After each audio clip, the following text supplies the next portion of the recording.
جمعیت علماء اسلام نے 26ویں آئینی ترمیم میں سود کے خاتمے کا فیصلہ لیا حکومت سے۔ 31 دسمبر 2027 کو اس ملک میں سود کا خاتمہ ہوگا اور 1 جنوری 2028 کے بعد پاکستان میں سود کا نظام نہیں رہے گا۔ لیکن کیا کچھ پیش رفت ہوئی ہے؟ ہمیں کوئی پیش رفت نظر نہیں آ رہی۔ آئین میں ترمیم کرائی، نظریاتی کونسل کی سفارشات تمہیز کے لیے ایوان میں لائے جائیں گے، تک اسلامی نظریاتی کونسل کی کوئی سفارش ایوان میں بحث کرنے کے لیے پیش نہیں کی گئی۔ یہ تمہاری نیتیں ہیں، یہ تمہارے ادارے ہیں۔ انہی مدارس کے بارے میں متفقہ طور پر قانون پاس کیا گیا، مدارس کی رجسٹریشن ہوگی اور مدارس کے بینک اکاؤنٹ کھولے جائیں گے، لیکن مسلسل مشکلات پیدا کی جا رہی ہیں۔ قانون پاس ہونے کے بعد مشکلات پیدا کرنا، اس سے پتہ چلتا ہے کہ تم پاکستان میں دینی مدارس کا خاتمہ چاہتے ہو۔ پاکستان کی تاریخ دیکھ لیں، جو اسلام کے نام پر بنا اسے آئین نہیں ملا، اور جب آئین ملا جمعیت علماء 7 اراکین کے ساتھ اسلام میرے قبلہ گاہ رحمہ اللہ کی قیادت میں اس نے پاکستان کو ایک اسلامی آئین دیا۔ پاکستان میں اسلام ایک مملکتی نظام قرار پایا، ملک کو اس بات کا پابند بنایا قانون سازی قرآن و سنت کے مطابق ہوگی، قرآن و سنت کے منافی کوئی قانون سازی نہیں ہوگی۔ ختم نبوت کا مسئلہ آیا، آپ کی قیادت نے پارلیمنٹ میں آپ کے عقیدہ ختم نبوت کی نمائندگی کی، مانی کی، اللہ نے ہمیں فتح نصیب کیا۔ الیکشن کے بعد چین میں پہلا جلسہ ہوا تھا، آپ کے پاس حاضر ہوا تھا، ہمیں ایک شکایت تھی، سپریم کورٹ نے نبوت کے حوالے سے ایک غلط فیصلہ دیا ہے، لیکن ملک میں ہنگامہ ہوا اور پھر مجھے عدالت میں بلایا گیا سپریم کورٹ میں، گھنٹوں کے اندر سپریم کورٹ کو اپنا فیصلہ واپس لینا پڑا، اور جس طرح ہم نے کہا، جس طرح ہم نے لکھوایا، وہی فیصلہ سپریم کورٹ سے صادر کیا گیا۔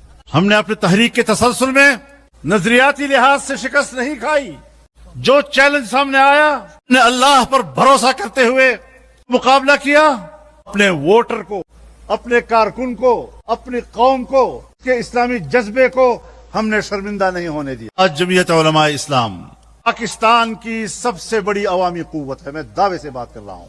نعرہ تکبیر، ختم نبوت کا ترجمان۔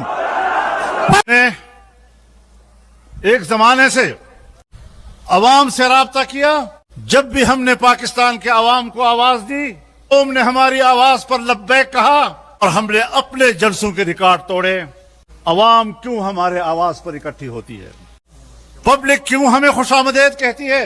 میں ابھی کراچی میں ایک ضلع کا جلسہ کیا، ایک ضلع کا جلسہ بھی ملین مارچ کا منظر پیش کر رہا تھا۔ 4 صوبوں میں عوام کے پاس جا رہے ہیں، وجود اس کے کہ ہم نشانے پر ہیں، ہمارے کارکنوں کو شہید کیا جا رہا ہے، ہمارے علماء کرام کو اور اساتذہ کرام کو گولیوں کا نشانہ بنایا جا رہا ہے، ہماری جماعت دہشت گردوں کی دہشت گردی کے زد میں ہے۔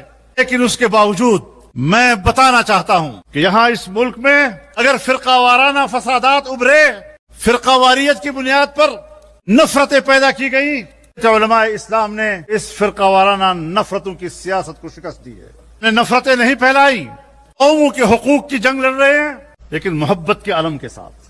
ہم نے پشتون فوج کی نفرتوں پہ سیاست نہیں کی، مہاجر سندھی کی نفرت پر سیاست نہیں کی، سرائے کی پنجابی کی نفرت پر سیاست نہیں کی۔ ہم نے ایک قوم، ایک مسلمان قوم، ایک پاکستانی قوم، ایک متحدہ قوم کی بنیاد پر محبتوں کا پیغام دیا ہے، یہ کہہ کر کہ ہم پاکستان کے ہر صوبے اور ہر قومیت کے حقوق کے تحفظ کی جنگ لڑیں گے۔ جس طرح ہم نے فرقہ واریت کو، اس کی بنیاد پر نفرتوں کو شکست دی ہے، جس طرح ہم نے قومیتوں کی بنیاد پر نفرتوں کو شکست دی ہے، صوبائیت اور نفرتیں، قومیت اور نفرتیں، لسانیت اور نفرتیں، علاقائیت اور نفرتیں، فرقہ واریت اور نفرتیں، اس سیاست کو اگر ملیامیٹ کیا ہے تو جمعیت علماء اسلام کی اس تحریک نے کیا ہے۔ مغربی دنیا سرمایہ دارانہ نظام کو دوبارہ مستحکم کر رہا ہے، سرمایہ داریت سامنے آ رہی ہے، جمہوریت کو دفن کیا جا رہا ہے، اور یہاں پاکستان اور افغانستان کے علاقوں میں ایسی تنظیمیں موجود ہیں کہ جن کی باغ ڈور مغرب سے ہل رہے ہیں، وہ بھی جمہوریت کا خاتمہ کر رہے ہیں, یہ بھی جمہوریت کی بنیاد پر فتوے لگا رہے ہیں. یہ مذہب وہاں سے آ رہا ہے. یہی وہ چیزیں ہیں. اس پاکستان میں اسرائیل کو تسلیم کرنے کی باتیں ہوئی, لابیوں نے کام شروع کیا, اور الحمدللہ جمعیت علماء اسلام نے کراچی میں پہلا ملین مارچ کیا, اور پھر ملک بھر میں تحریک چلائی, اور اسرائیل کو تسلیم کرنے کی سازشیں پاکستان میں شکست کھا گئی. یہ ہے جمعیت علماء کی سیاست.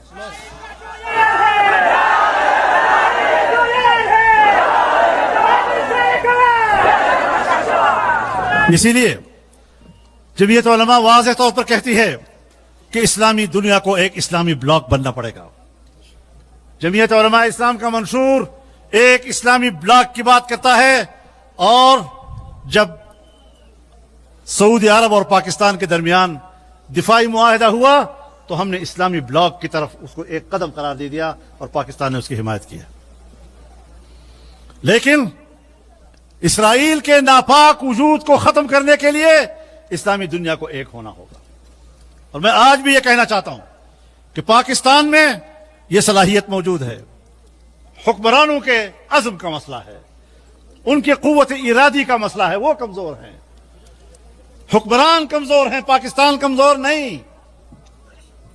اور اگر ان حکمرانوں سے آپ توقع رکھتے ہیں کہ وہ اسلامی دنیا کے اتحاد کی طرف آگے بڑھیں گے, اور وہ عالمی استعمار کے خلاف آواز بنیں گے, وہ مغرب کے جبر کے خلاف لڑیں گے, ان سے ہمیں کوئی توقع نہیں ہے. جمعیت علماء کو آگے آنا ہوگا, اور انشاءاللہ ہم اس قوم کی نمائندگی کریں گے.